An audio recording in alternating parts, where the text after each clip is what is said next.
Okay, let's see, play. And again, if anyone has any questions, just put them in the chat and Michael can ask them along the way so that I don't feel that I'm totally alone out here in space. I'd like to hear some voices, but that's okay. We'll get through it. Okay, so the show title is A Momentary Lapse of Reason. So this exhibit is titled for that brief moment in time when you let reason lapse and your creativity flourish. So, you know, you go into the studio, those of you who are artists, and you have something in mind that you're ready to tackle. And then you put the brush to the paper, and then all of a sudden that goes out the window and your creativity goes in a whole other direction. So that's what we mean, a momentary lapse of reason. The exhibit that you're going to, the recent works here concentrate on two very different media, charcoal and watercolor, and a collaboration of glass, as Michael said, with Dan Reed. So this first piece is titled Woman in Head Wrap. This piece was done on plate Bristol. It's charcoal on plate Bristol with acetone. I've just recently started to incorporate acetone into my work because I was looking for something that would add more depth, more texture, and this seemed to do it. You know, you can take these types of things a little too far and they become a little bit gimmickry. So I try not to do that, but I found it that it did enhance the image. So I was really happy to be able to find this other medium, this other solvent. And I'm always experimenting with different types of media. So the next slide, this gives you an idea, a little bit of an idea of my process. So using charcoal, the first group of images that I'm going to show you are drawings, charcoal drawings. So I start with, usually with powdered charcoal, and I'll sprinkle it on the surface. And I just tone the surface down. And then there are one of two ways that I work. So I work either from the inside out or the outside in. And what I mean by that is from the inside out means that I may start with an eye or a nose or predominant feature on the face. And then I move outward. I don't spend too much time on one area because I'm always moving all over the composition. So this kind of gives you an idea where I was blocking in certain areas. You can see the eye on the left, starting to block that in. And then as I move on, I start to tighten things up. So I start out with very loose powdered charcoal, and then I use sticks of charcoal, I use pencil, I use Conti, I use all of the dry media. This piece is not in the show. However, I wanted to just show the simplicity of this medium and what I love about it. And that is, again, just being able to make simple marks on the paper and have them culminate in something that is not detailed, but gives you a sense of it being a face without a lot going on.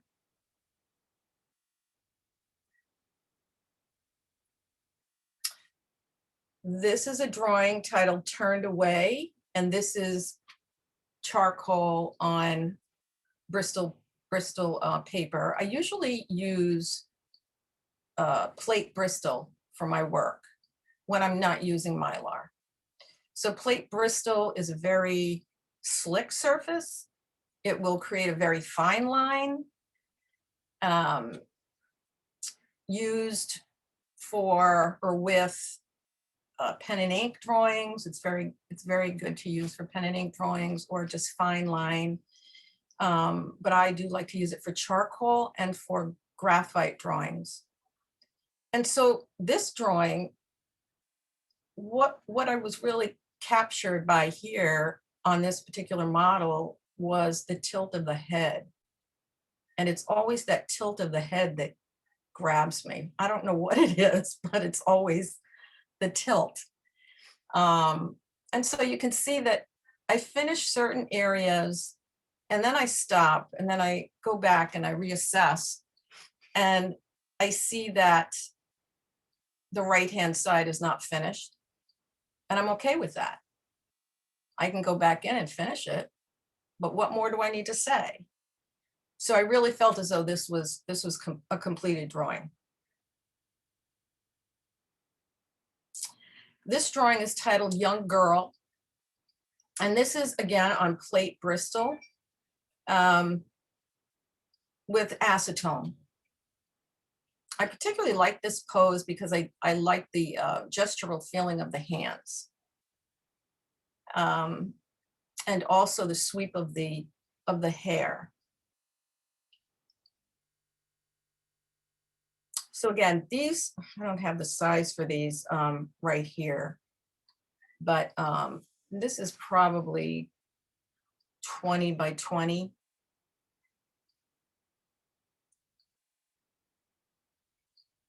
Again, it's that, for me, it's that tilt of the head that really attracted me to this particular model. Now, people want to know, well, where do you get your models? Well, I get them from everywhere. I get them from people on the street, most importantly, people on the street who are very interesting, who have, I'm always looking for a look. And so I take my camera and I'm always looking for people that have that, I don't know, that look that's going to resonate within me to want to either paint them or draw them. And so I'll photograph them. Sometimes it's without them knowing. Sometimes it's in the middle of the street in New York City with my friend Paolo Capra, who is on this video, who is on this Zoom call, jumping out of a car in the middle of New York City because I saw this Black woman leaning up against a wall and I needed to draw her. And she was fine with it. She was totally fine with it. And so I ended up doing a series of drawings of this woman. Her name was Bianca. So you never know. You always have to be on the lookout for those special moments, those people that come across you every day in everyday life. Interesting faces. This particular piece is titled Silent Lucidity. And this is charcoal on Mylar. So I started working on Mylar, which is a semi-transparent film, about, I don't know, 10 years ago. A woman by the name of Mary Borgman worked on Mylar, and I really loved the results that she was getting. So I started incorporating work on Mylar. It just seems to move so beautifully across the surface, which is what I really love. It has a sensual, I say it has a sensual feeling. So most of the time when I'm working, you know, you start out with a heavy dose of charcoal on the paper, and then most of it ends up on my hands, so that I'm literally painting with my hands, my fingers, because I've got so much charcoal on them. That once I wash them and I put it back to the Mylar, I risk just wiping out a full area of white on that Mylar. So it's better for me to have my hands dirty so that I can move this stuff around.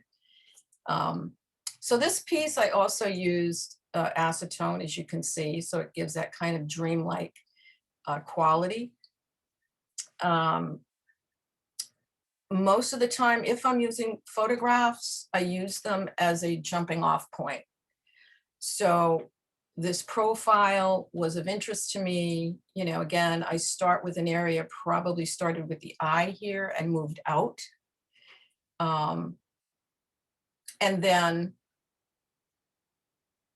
I assess it, I reassess, I go back and forth. You know, I've probably got maybe 3 or 4 drawings going at this time. And I come back to it. Is there anything that needs to be done? Just fine tuning, really. Less is more. Everybody's heard that. This one here is also on Mylar. This is called Pensive. And again, you know, working from the most predominant feature on the face. This was the eye. And then I work out.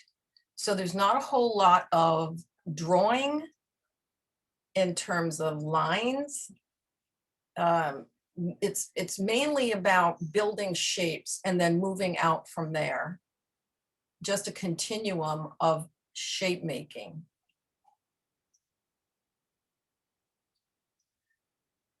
This was I think this was the last piece that I did. And of course, I think you always like the last piece that you did. Everything that comes before it, not so much. But I really like this piece.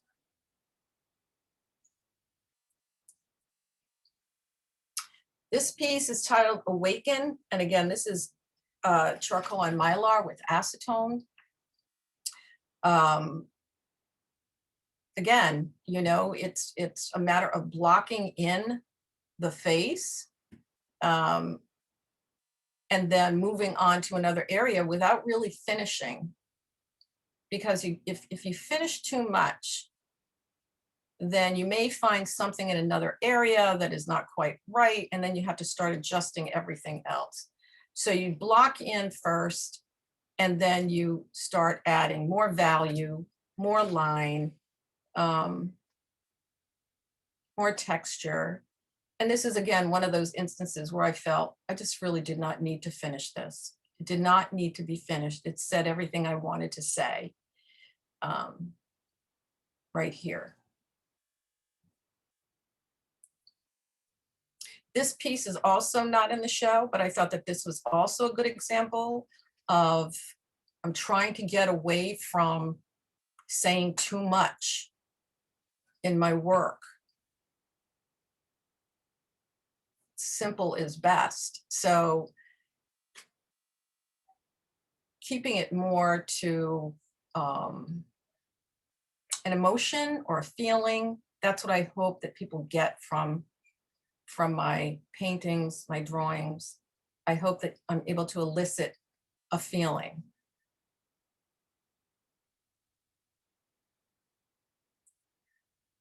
This is another one, and this is it's another favorite, only because, again, it's kind of unfinished. And this is white and black charcoal on Canson paper. And you know, as I keep repeating myself, it's all about shapes, and it's all about finding that balance with the medium and the shapes on the paper.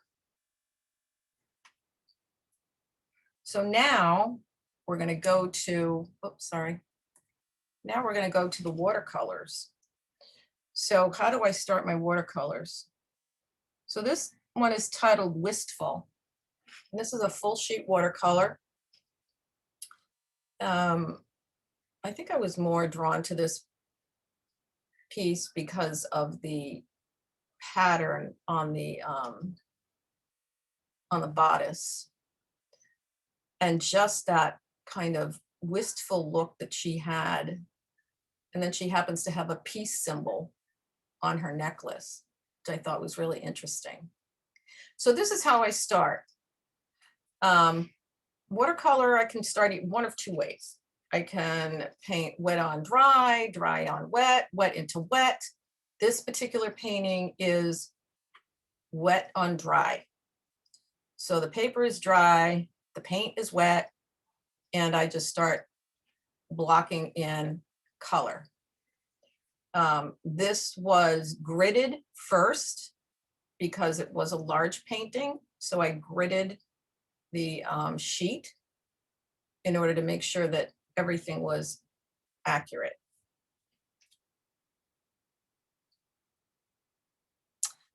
Then it goes a little further. You can see kind of my grid lines in here too. Then we move on and we start building values. We start building colors, form, the background, which is always interesting to me. Something that was told to me a long time ago is that a lot of artists tend to just forget about the background and put them in last. Well, that should almost be the first thing that you resolve, is the background. Otherwise, you're going to be in deep trouble, because you come up with this beautiful painting, this portrait, this still life, and then you don't know what to do with the background. So I always resolve my background. At least I know what I'm aiming for. So this is there were several other steps, I should say, to this painting. But then this is the finish. So you can see the layers that, the number of layers that go into this kind of a painting. So this probably took about a week to complete. A lot of wet into wet in the background, where I'll put down color and then I'll spritz it and then just let it run. Spritz with a water bottle, just let the paint run. And then it's just a matter of tightening up wherever you need some fine detail in the bodice or wherever. Trying to keep the fabric there as flowy as possible. And I think that was another thing that I was really drawn to.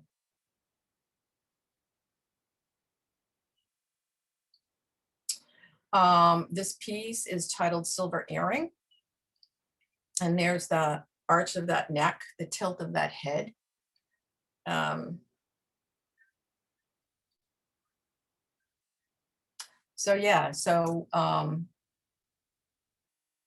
This piece was purchased, I don't know, Michael, 3 months ago, maybe, at the last show. But I asked to borrow it because I have the drawing that goes with this I showed you earlier. And I just happen to really like this piece.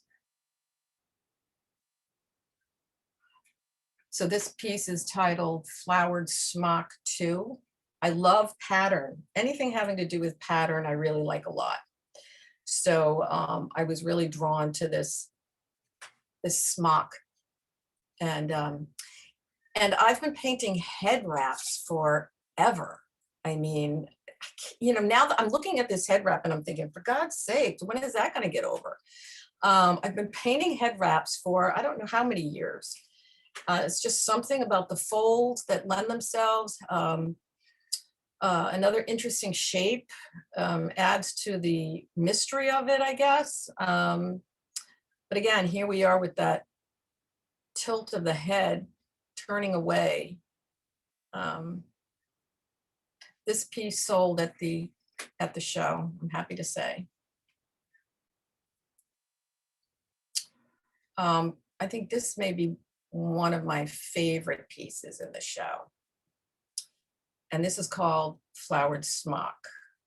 So the other one was Flowered Smock 2. This is Flowered Smock. Again, it wasn't so much the pattern here as much as I like the pattern as it was the way her look. And I do play with how the figure or the portrait is placed on the page. Very important. So, it's easy to put a portrait in the center of the page, which would really make it a more formal portrait.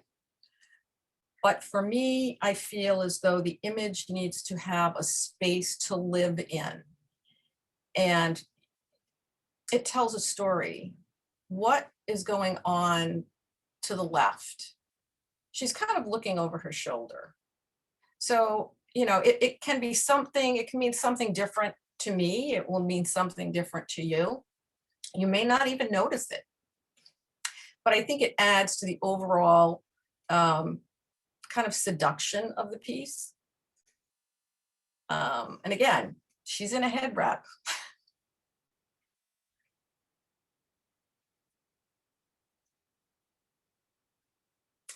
And so this piece is titled A Sonnet in Blue. Obviously, I was really drawn to this headpiece that I found really fascinating, and also this hooded wrap, cloak, I guess. So there was also a look.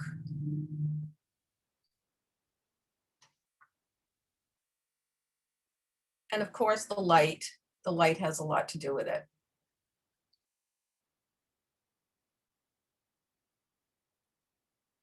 You can see in the background here where there's a lot of modeling, a lot of texture, and that is, well, actually, this is painted on, let's see, this is painted on plate Bristol.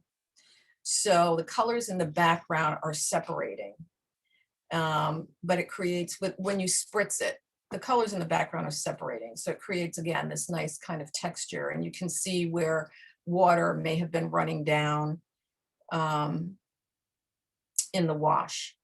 So these pieces, these watercolors take several layers of paint. Might not appear to, but there's a lot of paint here. There's also some gouache here where I've wanted to pull out some color that got lost. But there's a lot of paint, a lot of layers here, and there's also lifting. So where there's a highlight, it may be the white of the paper, but it could very well be gouache. I'll let you decide.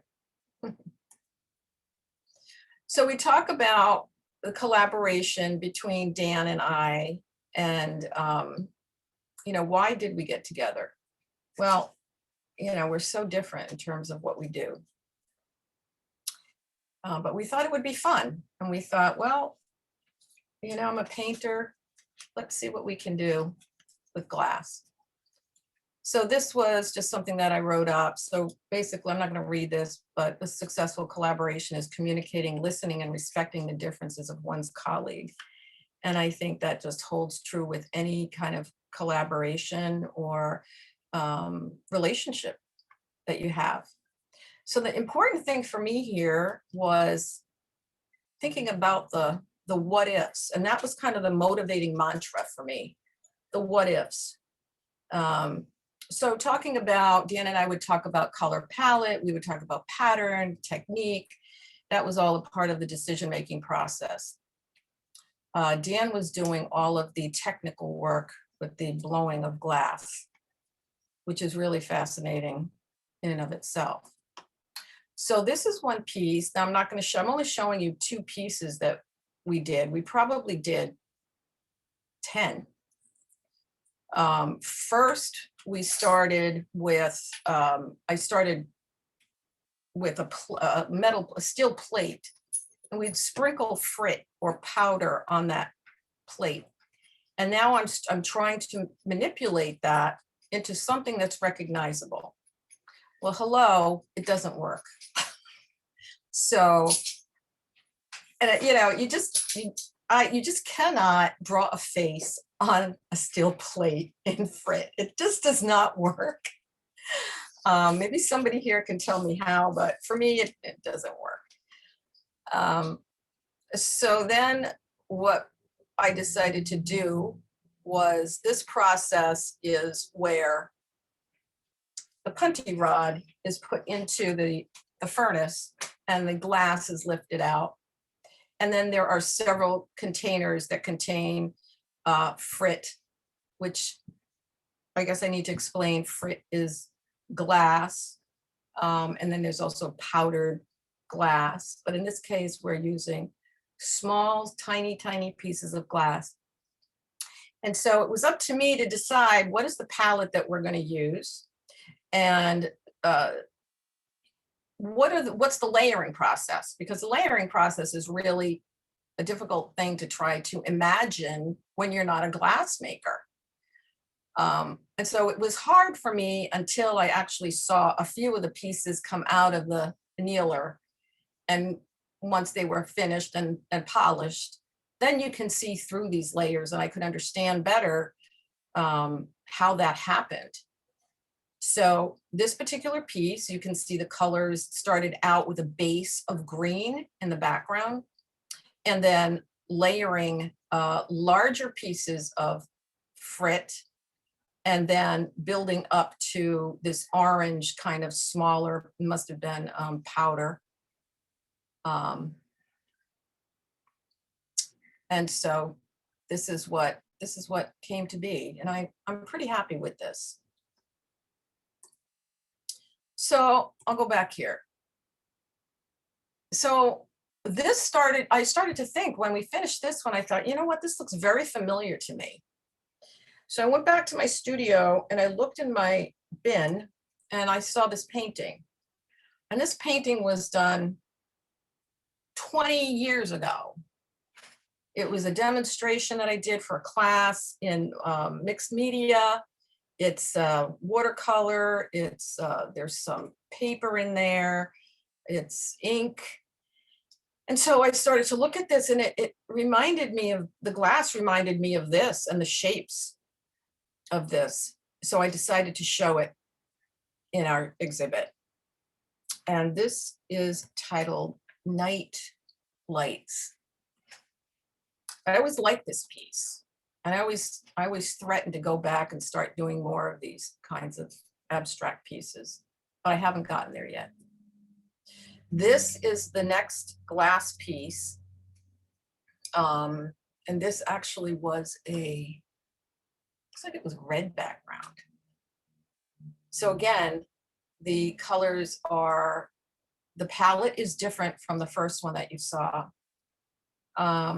And the pattern is somewhat different in that it looks like I used the larger pieces of glass on this. But I was pretty happy with the result. I think Dan was too. I mean, this doesn't compare to the pieces that Dan has in the show, but I still like them. So I'm going to give a little plug for my watercolor workshop. It's a 3-day workshop, August 3rd to the 5th, Watercolor My Way. And if anybody's interested, you can register by emailing abba@providenceartclub.org. And so I'm showing you a couple of watercolors. We're going to be working in, the workshop is going to concentrate on, instead of portraits, it's going to concentrate on still life, which is something that I've done for a very long time as well. And again, this was done on plate Bristol. Plate Bristol seems to have been in my life for a very long time. I'm not all that fond of the traditional watercolor papers. So, this is the kind of thing that we'll be doing in this workshop. A lot of this is, again, it's a lot of layering, it's a lot of lifting. This is, plate Bristol can be very forgiving, but it can also get overworked for you painters out there. And here are the hours for our show. We'll be there Saturday from 2 to 4. We have an evening on Wednesday, the 16th, from 5 to 7. And you can always purchase work on the website. And I think that about wraps up my talk. Wow, that was fast. No, that was Okay. perfect. Thank you, Nancy. Good job. All right. So So what do now we I will have? start. Let's go through some questions with you. All right, let's stop sharing first of all. Okay, got it. There you go. Cool. Mhm. So now we can all see each other. So I will, let's go back to the start here. Let's see. Okay. So a question from a lot of questions. Thank you, everyone. Good job with the questions. Wow. I like when the audience asks all the questions because then I don't have to, I just Wow. have to read them. It makes my job so much easier. Um, so a question from Alice. How is the drawing fixed so the charcoal stays in place? Do you use a fixative? And if so, is it different on Mylar versus Bristol, or how do you do that, Nancy? Yeah. So Alice, that's a good question. Of course, you would ask that question.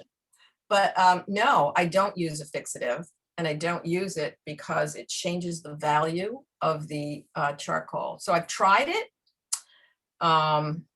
and it just doesn't work for me. So, you really have to handle these with care.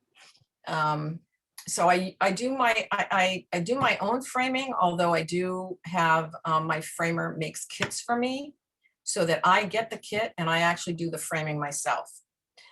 So I know where every mark is going to be. If there's going to be a mark on it, I know where it's going to be, and it's going to be done by me, so I don't have to yell at anyone. That's a good practice.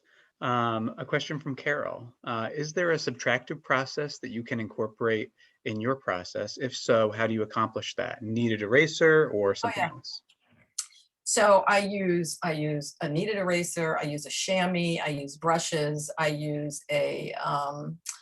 have a little eraser that is it looks like a pen. It's a pen tip, and it's something that will take away charcoal for those fine lines. I use my when my hands are clean. I use my hands. You're talking about charcoal, right? Yeah, not on Well, you can watercolor. talk about Yeah, whatever you want. Yeah. yeah. It's not on watercolor. So on charcoal, yes, I'm using a chamois. I'm using a kneaded eraser. Um, Most of the time, it's not really until I get down to the nitty gritty and the details that I'm using small bits of kneaded eraser to lift little highlights out. Or, if I'm looking to take a large area out, I'm using a chamois, or I'm using like the palm of my hand. Whatever's clean on my hand, I'll use. A couple questions from Nick Miles. The first is, when do you choose Mylar and when do you choose Bristol and why? Hmm. I don't know, Nick. No, I'm kidding. Um, that's a really good question. When do I use? I don't know. I guess it's just I don't know. I really can't answer that. That's something I'm going to have to ponder. Really, I'm going to have to really think about that one. Leave it to you, Nick. That was a good one. I'll get back to you on that. I don't know is a good answer. That's fine. Okay. So another question from Nick. Now let's see if you can answer this one, Nancy. Oh All right. God. Can you talk to us about your titling process? How do you come up with your titles? I hate titling work. How's that for you? I really hate it. But I have to say, when I first, put the charcoal to the paper, and I look at whoever it is that I'm drawing, whatever I'm drawing, then I obviously have a feeling. I it there's a feeling that comes across as to what it should be from the very beginning. And then I might take it a step further. So, if this person is looking very, far off into the distance, um, I'll try to come up with, something that is going to elicit that feeling even more, that's going to make you feel that. Um, but for the most part, yeah, I have a feeling when I'm looking at someone, it comes across pretty quickly as to what I want to title. Sometimes it's just untitled. Good answer. Good job.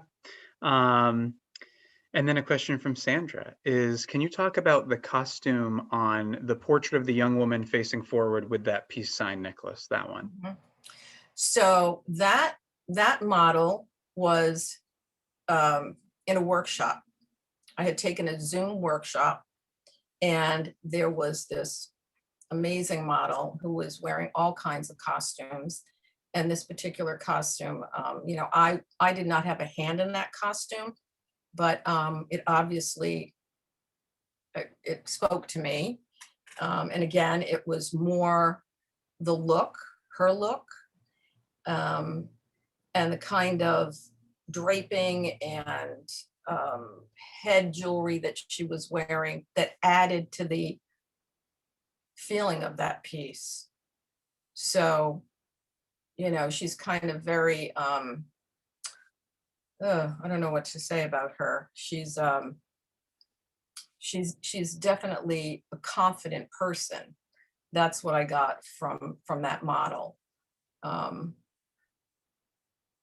so, yeah, I mean, I love any time when I can, when I can paint some pattern or a costume,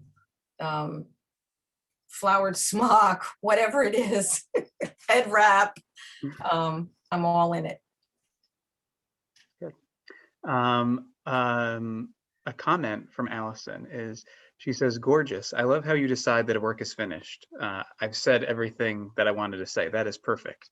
With any of the pieces that you showed that are unfinished or were unfinished when you were putting together this presentation, Nancy, do you intend to go back and finish those, or no, you don't think so? No, those are finished. I mean, I've said everything I wanted to say. Those are finished. And quite frankly, when I look at those images compared to the finished images, the very more finished, I tend to lean towards the ones that are unfinished, because, as I said, it kind of leaves something to the viewer's imagination as well when you leave things unfinished.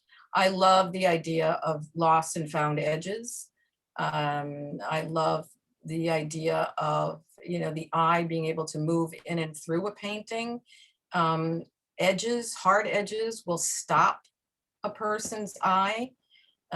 So I'm leaning more towards doing more of that work where it's a reductive process. A comment from Tony Dumville is that she enjoys your sense of light, and she enjoys a sense of attitude that comes across in one of the sitters that you were showing us Thank you, earlier. Tony. Thank you. That's what I'm hoping for. Yeah, the sense of personality really does come through in all of these images. A question from Carol Shelton, who says, lovely. How do you spritz the background without affecting the portrait? Do you do it first and then dry it? Fascinating how you use these different techniques.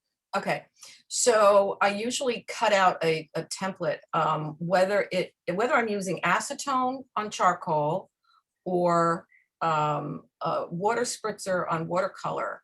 I'll take a piece of Bristol board or something, and I'll cut it a silhouette of the shape that I want to spritz around, so that I'm not touching, or it's not, kind of encroaching on that area. It's not going onto that area.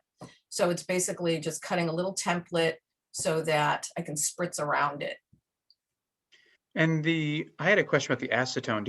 Is it just normal acetone, or is it some kind of special artist brand acetone if other people want to work with it?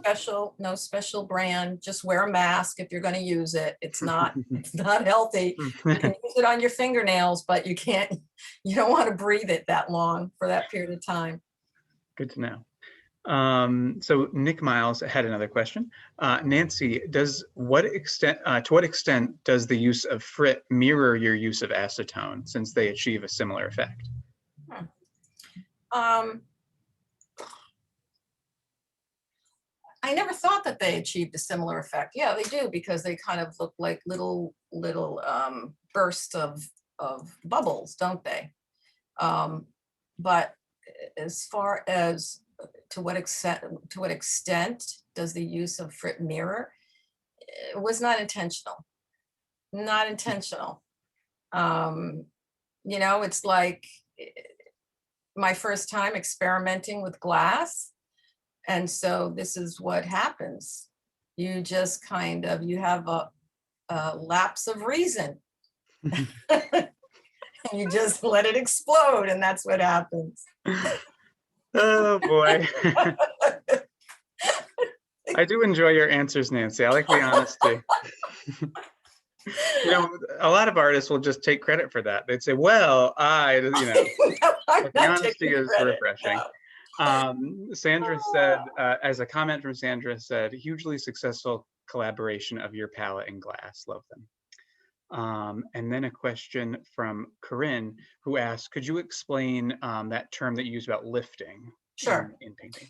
So whether you're working in charcoal or you're working in watercolor, so charcoal, to lift, means to remove. So removing some of the charcoal. So again, we're taking away from the positives, but we're creating a negative space. So we're lifting that with a chamois, with a eraser, with my fingers, whatever. In the case of watercolor, we're lifting with a brush, or we're lifting with a sponge that's dampened so that you don't damage the paper. So it's basically lifting out color so that you cut back to a lighter version of the paper. You may not get back to the white of the paper, but you'll get to a light of the paper. Do you ever use traditional watercolor paper at all, Nancy, or do you not use that at all? No, number one, Arches has an odor to it, so I'm not fond of Arches. I do like the handmade papers, Fabriano, Artistico, but for the most part, I'm really concentrating on plate Bristol. Another question from Nick, who says, many of your models appear more posed than you'd find in a chance encounter on the street. Is that true? If so, where do you photograph them, and do you sketch them live? Those models are either live in the classroom, or I photograph them. So, as I said, this particular person on the street, Bianca, she was photographed several times, and I created a whole series around her. And I do like to take one image and see how far I can go with it. Whether or not it looks like the person is really not relevant. I don't think it's relevant, or at least not to me. I'm trying to create a piece of art. So whether it looks like someone or not is really not important, unless you're doing a commission, and then you better make sure the mouth is right.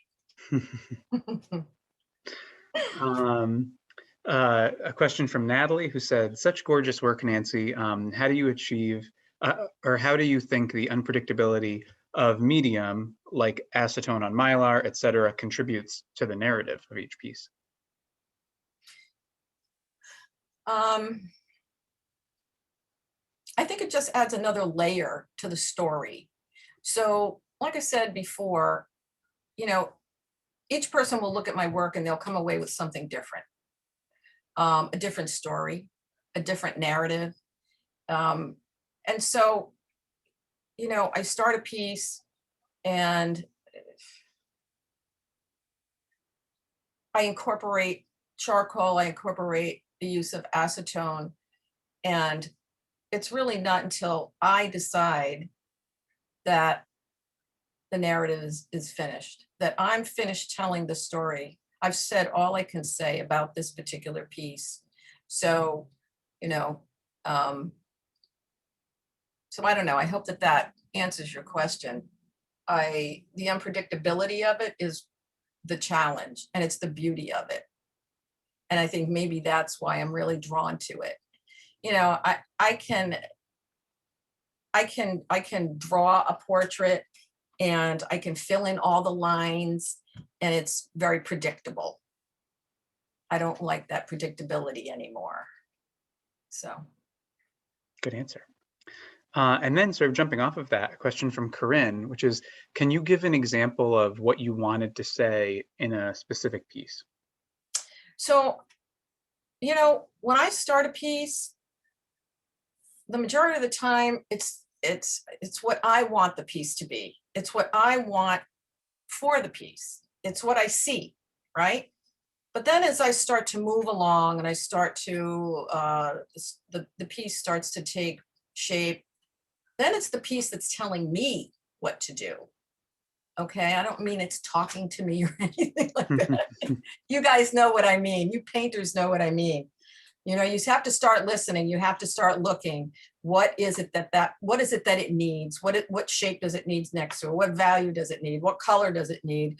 Well, okay, so by the time I'm finished, the result is what that piece has told me it needed to be finished. I'm the one who ultimately decides it's done, but you're constantly being kind of like in your ear, well, you need to put this over here, and you need to make this mark, and you need to do this. All you painters know what I'm talking about here. So that's what I mean by an example of what your question was. Can you give an example of what you wanted to say in a piece? It's whatever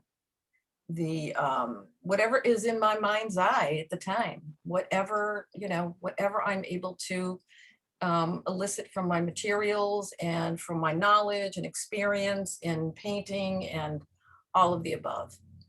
And I hope that in the end, it will resonate with you as well. Excellent answer.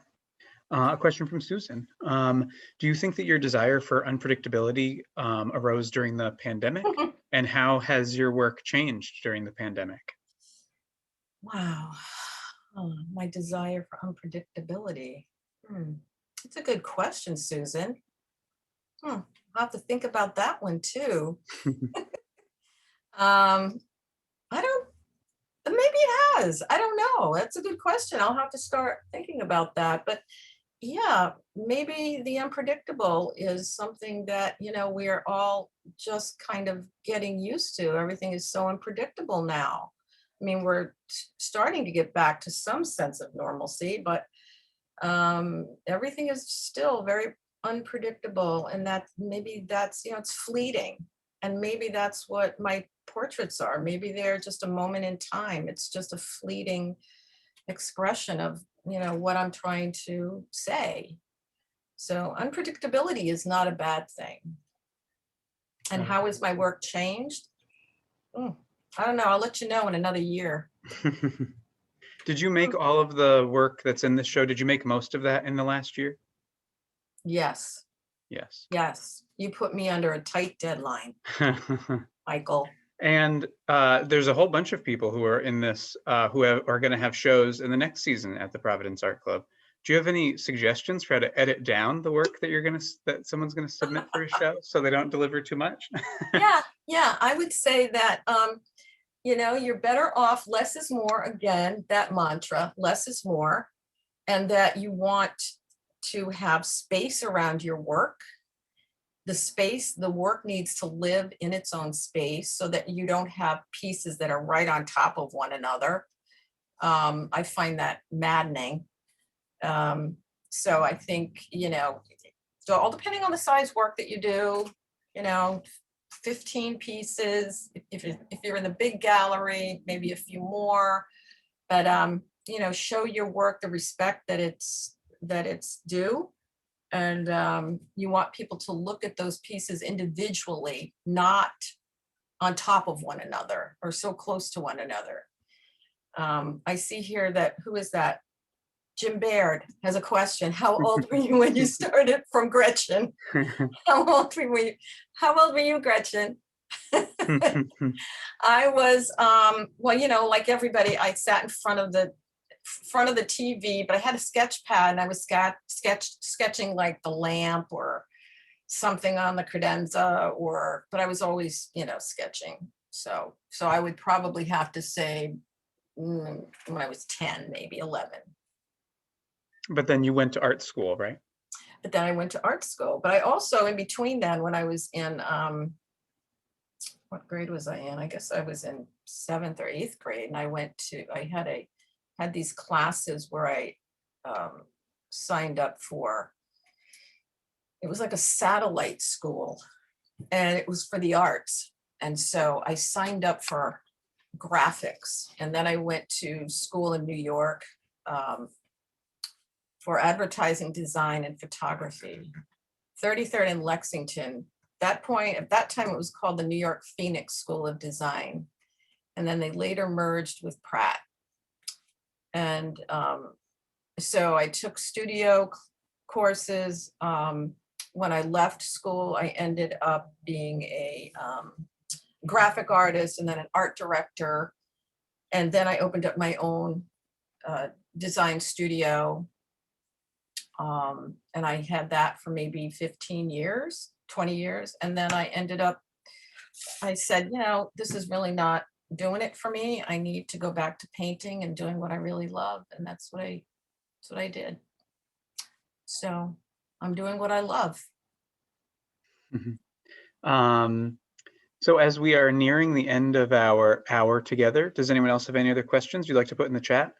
Excellent, excellent audience today. Wonderful. I had to ask like 2 questions of my own. What a great experience for me. So if nobody else has any other questions, I'll do my little wrap-up spiel, which is, first of all, thank you, Nancy. Excellent presentation. I would suggest that everyone come and see Nancy's exhibition through June 18th in Dodge House Gallery. We also have 2 more free artist talks coming up, which you can find on Eventbrite. One is with Sandra Bazile, who's here, and the other one is with Nancy's co-exhibitor, Dan Reed. Both will be on Zoom, free. Please do join us for those ones as well. And then my last question for Nancy, which is the same question I ask everyone, is what's the next thing that you're working on that you're excited about? Oh, well, as many of you know, I'm stepping down as president this year. And from the art club, which has been a wonderful, wonderful experience and opportunity. And I was totally honored and feel great about having gone through this pandemic period. So now I'm known as the pandemic president, which is okay with me, because if I had any hand in you know, helping the art club and everybody else get through it, then I'm happy with that. What's next for me? I have another project that I'm working on through the art club, and that is our founder, Edward Bannister. We're hoping to have a full-size sculpture of Mr. Bannister downtown Providence somewhere. So I'll be working on that, and I'll be working in my studio for the next show. Excellent. So thanks again, everyone, for being here. Susan asked if this will be archived. Yes, this will be available on YouTube. I'll probably have it on our YouTube page tomorrow or the day after tomorrow. So thanks again, everyone, and please do come to see the show in person or join us for one of our other upcoming talks. Thank you, everyone. Thank you. Thanks. Have a great night, everybody. Thanks for joining us. Thanks, Michael. Bye-bye.